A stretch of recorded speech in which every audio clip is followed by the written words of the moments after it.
ભાવનગરના ગંગાજળિયા તળાવ હેવમોર ચોક પાસે આવેલ મુખ્ય શાક માર્કેટવાળા રોડને તંત્ર દ્વારા નો પાર્કિંગ ઝોન જાહેર કરવામાં આવ્યો છે।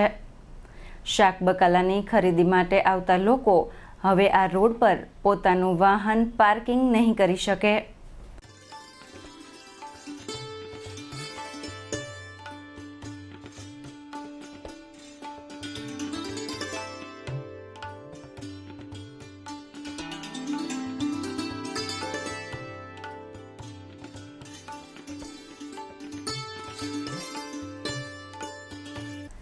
શહેરની મુખ્ય શાક માર્કેટવાળા રોડની વચ્ચે આજ સુધી લોકો તેમના વાહનો પાર્ક કરતા હતા।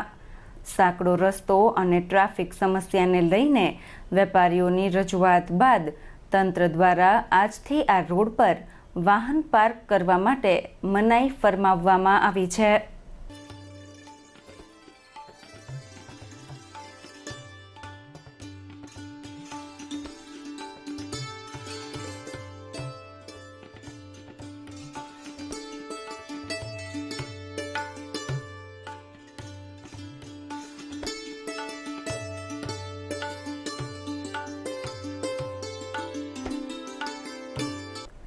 આ અંગે શાક માર્કેટ વેપારી એસોસિએશનના પ્રમુખ અશોકભાઈએ માહિતી આપી હતી।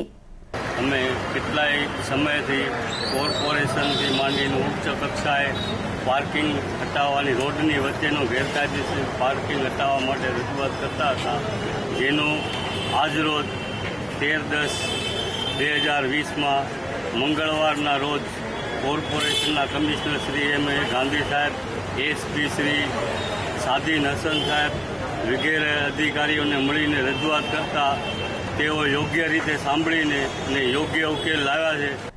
વાહન પાર્કિંગ સુવિધા બંધ થતાં હવે શાકની ખરીદી કરવા આવતા લોકોએ પોતાનું વાહન અન્ય સ્થળે પાર્ક કરવું પડશે।